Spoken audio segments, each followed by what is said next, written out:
Hey everyone, and welcome to another Pookie's First Time.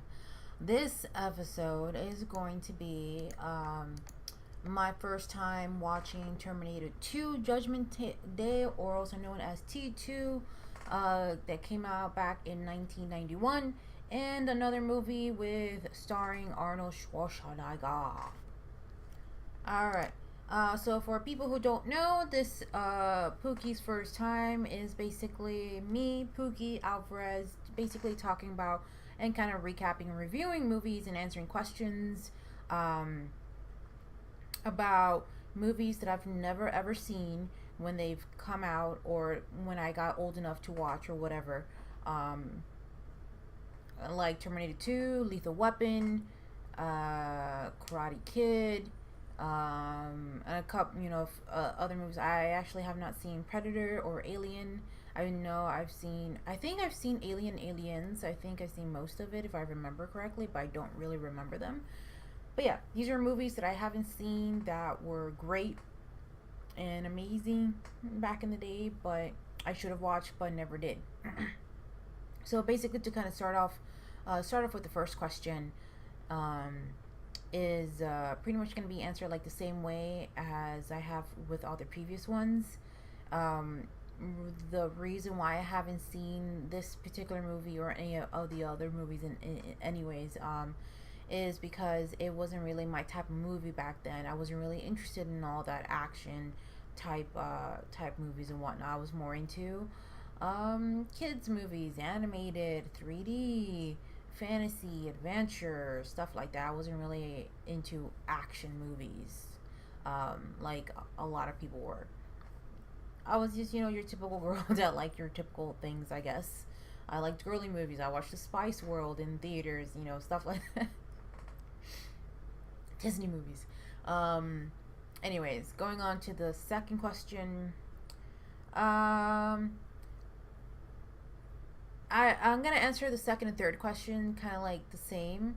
The second question is if I heard anything about the movie before going into the watching the movie, and if I had any sort of expectations. I never really heard anything about the movie, to be completely honest, other than it's the Terminator and Arnold Schwarzenegger is in it. Uh, what was I expecting from the movie? To be a continuation of the first Terminator movie and be action packed. I don't know. Yeah. My favorite. Going on to question number 4. My favorite character will probably have to be the young John Connor. In this one, he and Arnold Schwarzenegger's character, Terminator, does as the T-1000 does. Uh, it comes in a close second. I like how John Connor's character kind of changes from like the very beginning, um, where he was kind of like being a brat and stuff like that, and being, his mom is in the psych ward, and he's with his legal parent guardians and stuff, the one that he doesn't really like. He's been wanting to be with his mom because that's the only way he's lived, etc., etc., and stuff like that, and how he teaches the T-1000, kind of like to act more human and stuff like that. So I kind of like that, and then I also like Arnold Schwarzenegger interpretation of a cyborg, or cybernetic or whatever, learning human emotion and human stuff like that. So just becoming more human, and I thought that was kind of really neat. Uh, Favorite line? I don't know if I have a favorite line, to be completely honest. I've been looking through the different lines that were on here. I think I don't know. I guess my favorite line will have to be when Arnold Schwarzenegger, the T-1000 finally says "Hasta la vista," like in the proper way that it should be. Um, so that will probably have to be my favorite line in this movie specifically. Now, when he says it multiple times, but during that one time, um, that one time. Moving on to the next question. My favorite probably moment or scene or moments or scenes or probably moment or just one specific moment or moments, whatever, is when John Connor is teaching the T-1000 kind of like the feelings and stuff like that. Um, and he's, the T-1000 is slowly like kind of learning and stuff like that. And I like how he kind of follows him a little bit of every, kind of like follows him everywhere and stuff. So I really did enjoy that. That kind of like scene and moment of the movie. It was really heartfelt and whatnot. Um, Moving on to the final question. Things I didn't like. Probably. I Can I say I didn't like the T-800 and how almost indestructible it was. Um, and that's probably the only thing I really have anything to say. It was pretty much indestructible until like, because as soon as you break it apart or whatnot, it starts kind of like melding back together and stuff like that.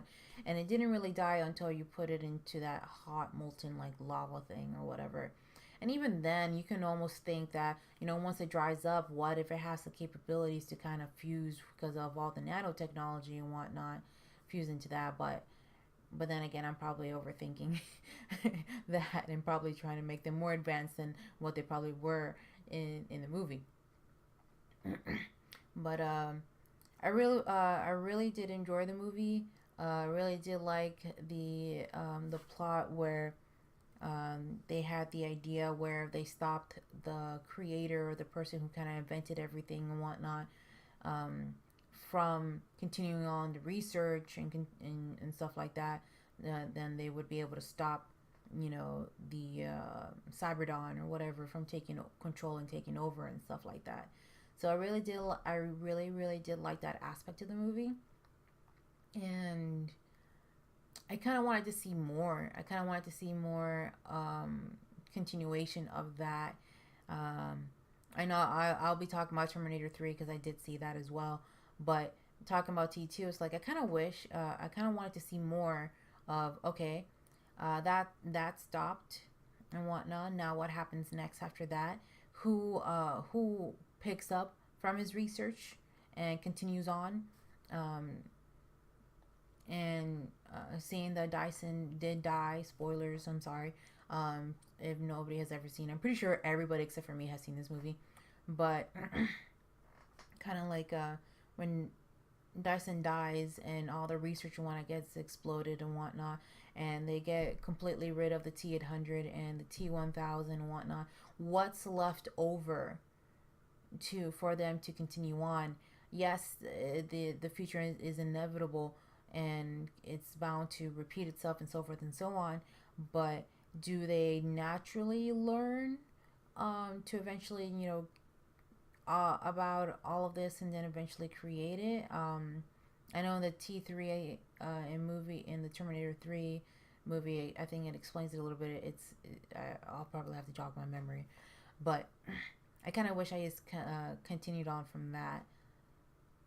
But yeah, I don't know. It's really hard to explain because I really like that plot and I really wanted to see who follows up and whatnot from there and whatnot. And it kind of sucks. Now that I'm remembering Terminator 3, it kind of sucks. But anyways, um, today's episode is really short and simple, and you kind of see my little kitty cat in the background. She's kind of hiding, but yeah. Um, Basically, go ahead and check out all of our other videos. Go ahead and hit that like button and subscribe and hit the notification button, as well as comment below what you guys thought about the Terminator 2 movie and what your thoughts and whatnot ideas are for Terminator 2, or maybe some movies you guys might think that I should probably watch that I probably haven't watched from back in the day. It can be I did see Orange Clockwork. I forgot what that movie's called, but but yeah. Also, don't forget to hit us up on our Patreon, patreon.com/fightingnerdy. For just $1 a month, you can go ahead and request videos for us to react to. Not a whole lot, $1 a month. That is literally less than McDonald's fries or or whatever, right? And that's only once a month. And last but not least, head over and check out our t-shirts design and whatnot. I went ahead and drew them all up and came up with a few of them, but most of the mastermind is going to be BlackieChan, and it's thanks to him. But I drew most of them up and came up with some of them. But yeah, anyways, that is it for me today. Stay tuned for what movie I'm gonna do next and whatnot. But yeah, that is it for me today. But thank you for checking this channel out, and hopefully you'll continue to watch us, guys.